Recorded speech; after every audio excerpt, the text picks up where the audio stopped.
They told you that pressure makes diamonds, but they never said how many souls were crushed in the process.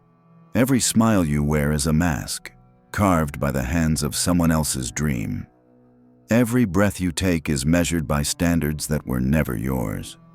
You call it ambition, they call it potential, but in truth, it's a silent contract between who you are and who the world demands you to be. And the cruelest part, you can't tell where their voice ends and yours begins. Since the moment you were born, expectations have been whispering in your ear. The perfect grades, the flawless image, the endless pursuit of enough.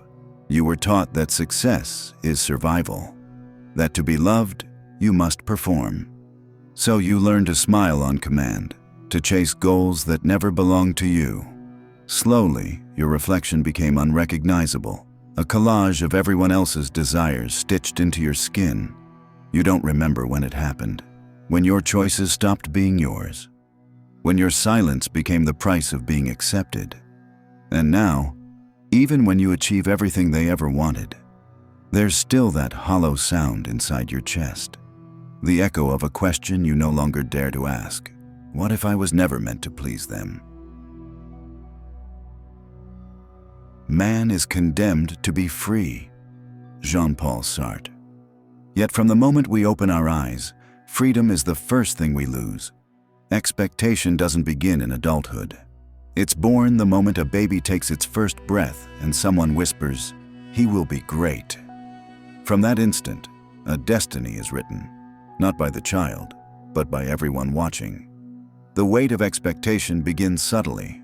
Parents, teachers, society, each planting seeds of what you should be. You are told to become someone, but no one ever explains who that someone is. Children quickly learn that approval is the currency of love. A smile when they obey, a silence when they don't. So they adapt, shaping themselves like clay, molded by invisible hands.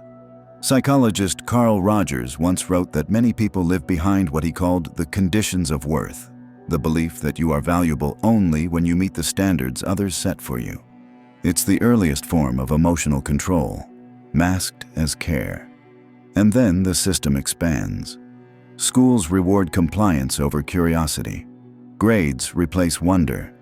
Success becomes measurable, and failure unforgivable. Those who question are labeled difficult. Those who conform are praised as promising. By the time you reach adulthood, the chains no longer need to be visible. You wear them willingly, convinced they are proof of your purpose. History, too, is full of those crushed beneath the invisible weight of expectation. Take Vincent van Gogh, a man whose genius bloomed outside society's frame of success. In life, he was dismissed, ridiculed, and forgotten. Only in death did the world realize that his failure to fit was not madness, but authenticity. Or consider the political machine, where leaders rise not because they see truth, but because they say what the crowd demands to hear. Expectation doesn't just break individuals, it breeds entire civilizations of masks. And somewhere in that machinery, the human self becomes the sacrifice. You start living as an actor in someone else's script, reading lines you never chose. The tragedy is that the more you succeed under those expectations, the deeper the illusion grows. You feel powerful, yet hollow, admired, yet unseen, like climbing a staircase that never ends, one that leads nowhere but exhaustion. Expectation, at its core, is a parasite. It feeds on your need to belong. It convinces you that you're in control, while quietly erasing the parts of you that once were. Because in this world, authenticity is rebellion. And rebellion, they say, must be tamed. He who has a why to live can bear almost any how. Friedrich Nietzsche. But what happens when that why isn't yours? When expectation becomes the lens through which you see the world, the self begins to fracture. You start living not as one person, but as two. The one you are, and the one they demand you to be. and the space between them becomes a battlefield. Psychologists call this cognitive dissonance, the torment that comes when your actions betray your inner truth. But in a society built on performance, this dissonance isn't treated as pain, it's treated as progress. The more you sacrifice your identity, the more you are praised for discipline. The more you silence your doubts, the more you are admired for stability. Guilt becomes the whip that keeps you moving. You feel guilty for resting, for failing, for simply being human.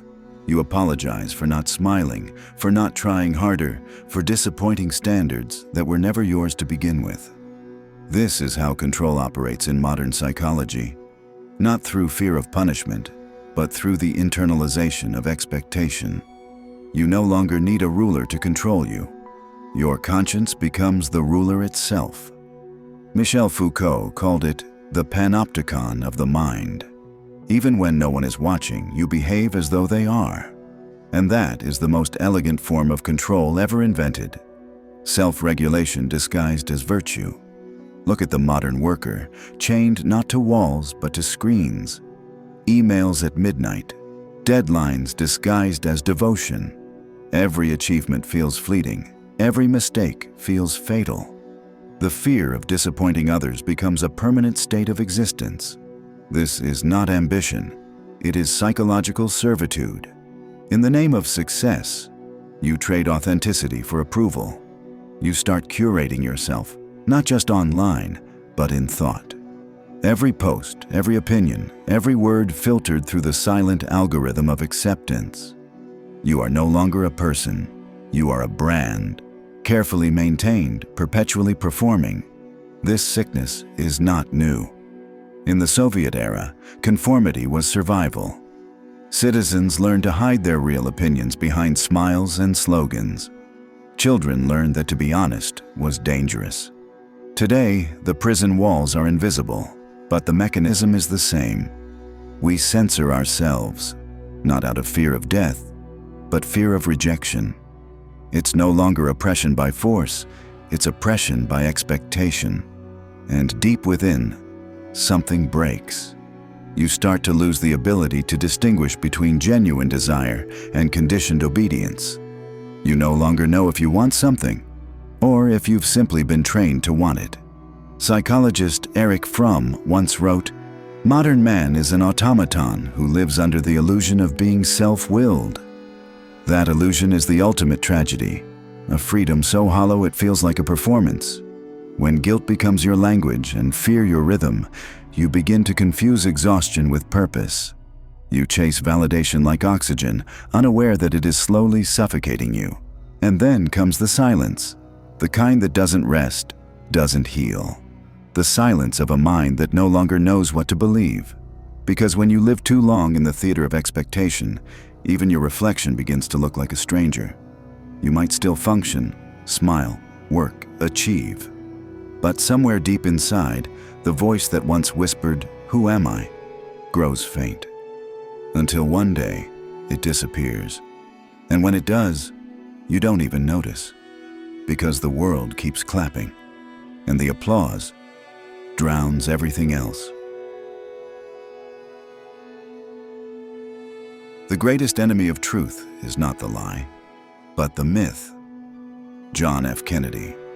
Expectation, when multiplied by millions, becomes something far more dangerous. It stops being a personal burden and turns into a collective illusion, one that shapes entire civilizations. Society doesn't ask who you are. It tells you who you should be. And the moment you believe it, the machinery begins to turn. From childhood, culture implants archetypes. The ideal worker, the obedient citizen, the respectable parent, the loyal believer. These are not truths. They are narratives, designed to preserve order. They tell you what is normal, what is right, what is beautiful, and what must be feared. And because everyone else seems to agree, you stop questioning. This is the psychology of the herd, the comfort of conformity disguised as belonging. Friedrich Nietzsche warned of this when he wrote about the last man, a future human too comfortable, too obedient, too dull to dream beyond what society allows. The last man doesn't live. He merely functions, satisfied enough not to rebel, busy enough not to think. History is littered with the corpses of collective expectations gone mad. In Nazi Germany, ordinary people became instruments of horror, not because they were evil by nature, but because they conformed. They were told that obedience was virtue, that to question was betrayal. Expectation became ideology, and ideology became genocide. But it doesn't take a dictatorship to enslave the mind. Modern democracies have learned a subtler art, manipulation through desire. Consumerism replaced faith, advertising replaced confession. And now, algorithms whisper softly in your feed, telling you what to want before you even know you want it. You are no longer forced to obey. You volunteer to. Because it feels good, because it feels normal, because everyone else is doing it. Social media became the cathedral of expectation, a place where belief is measured in likes and virtue in visibility. You curate your image not to express truth, but to conform to an invisible template. Aesthetic replaces authenticity. Perception becomes identity. And yet, deep down, no one believes the illusion, not fully. You see the cracks, the influencer who smiles through burnout, the politician who preaches morality while bathing in hypocrisy, the citizen who screams for freedom yet fears being different. The system doesn't need to hide its contradictions. It only needs to keep you busy enough not to notice. Every civilization builds its myths, stories that justify its existence. Ancient Rome had the glory of the empire. America has the dream of opportunity. Both promise transcendence through conformity, salvation through success. But behind every myth lies the same message. Be what we need you to be, or be nothing at all. And that is how society sustains itself, by weaponizing expectation as moral duty. To reject it makes you a threat. To obey it makes you invisible. The philosopher Slavoj Žižek once said, "We feel free because we lack the language to articulate our unfreedom." That's the paradox of modern existence. We call ourselves free because we are allowed to choose, but only among the options provided to us. You can choose your career, your beliefs, your aesthetic, but not the framework that defines them. You can decorate your cage, but not leave it. The collective illusion doesn't need guards or prisons. It thrives on participation. Every repost, every moral outrage, every trend you follow tightens the invisible net. The more you conform, the more real the illusion becomes. And yet, if one day you stop, if you dare to be still, you'll feel it. The silence behind the noise, the emptiness beneath the applause, the uncomfortable realization that what society calls purpose might just be another form of obedience. The privilege of a lifetime is to become who you truly are. Carl Jung. But privilege comes with pain, and freedom with loneliness. There comes a point when the mask begins to crack, when the applause no longer drowns the silence, when the weight of pretending becomes heavier than the fear of rejection. That's when rebellion begins, not with violence, but with awareness. To see the system for what it is, to realize that expectation isn't guidance, it's control, and that the price of obedience is the death of the self. But rebellion is never romantic. It doesn't come with victory songs or shining swords.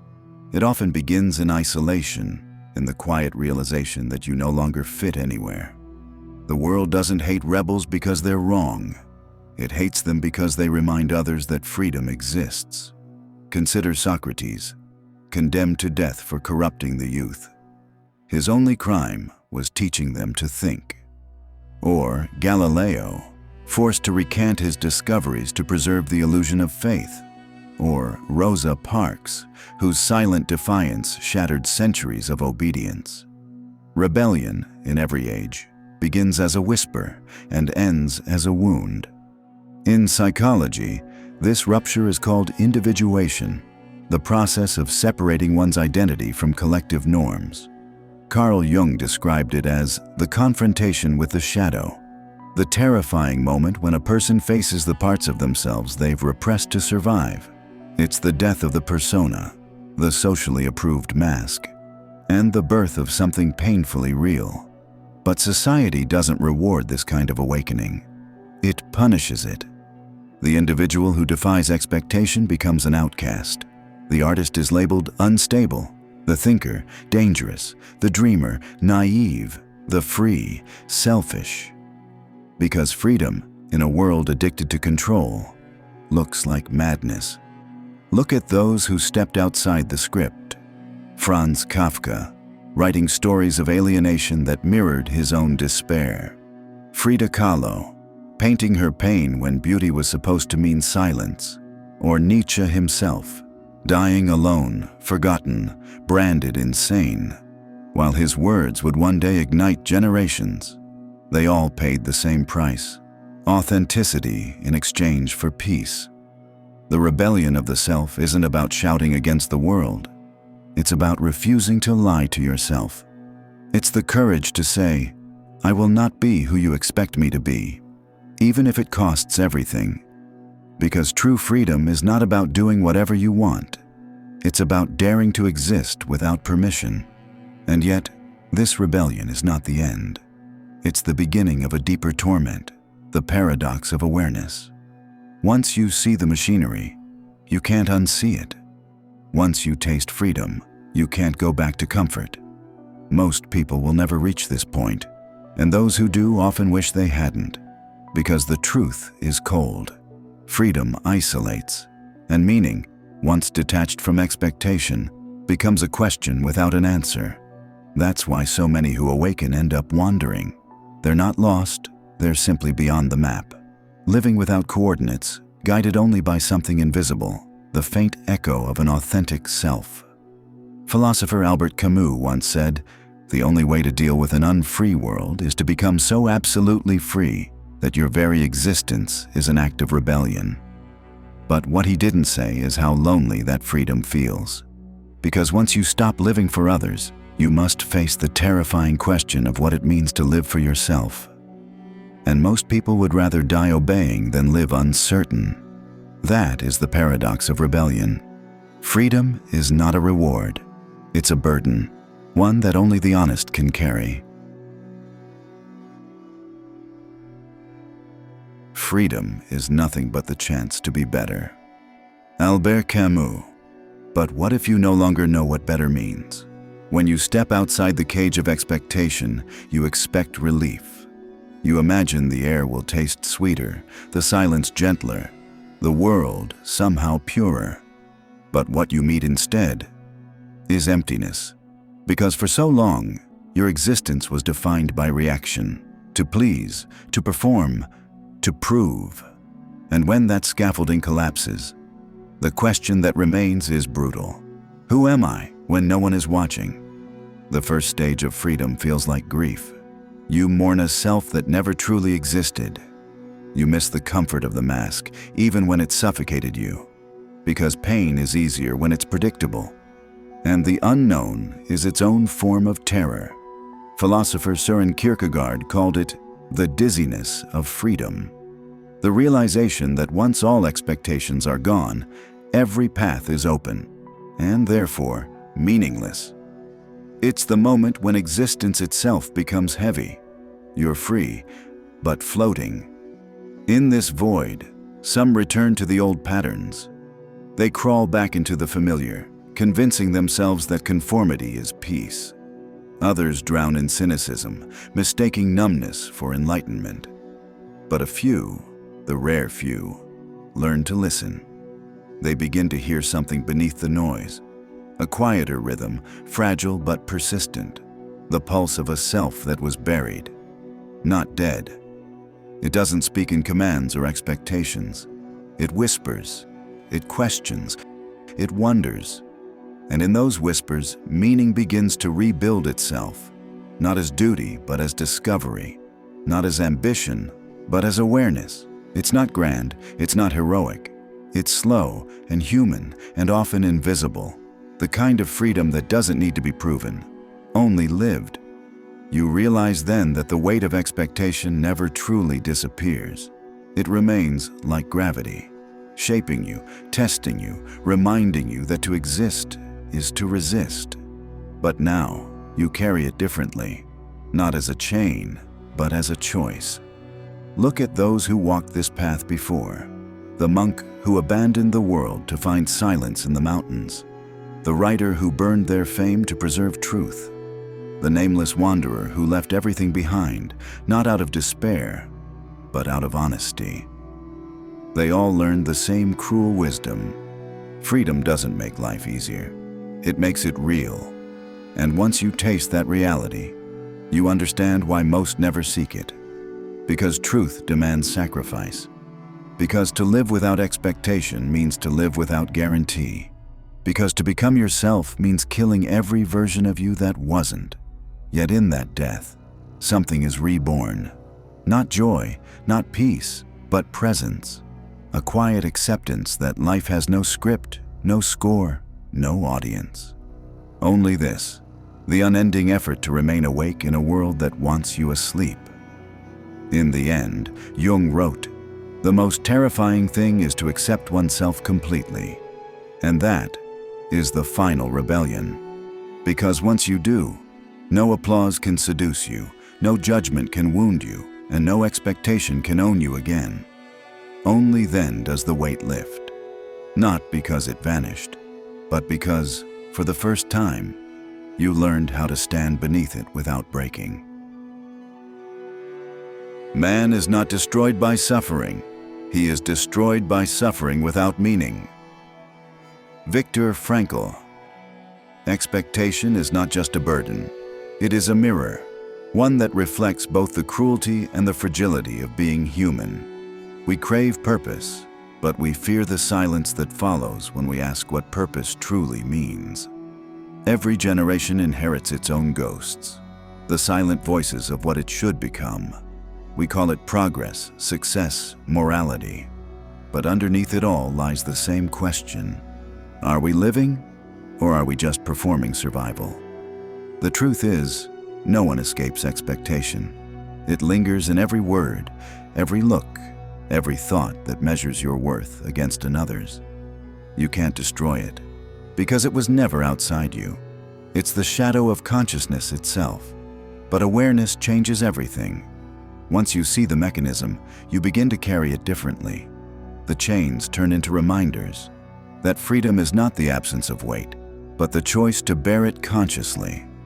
Maybe that's what it means to be truly awake. To keep walking, even when every voice demands you kneel. To keep searching, not for perfection, but for the quiet place within you that no expectation can reach. Because in that silence, you are not who the world wants. You are simply who you are.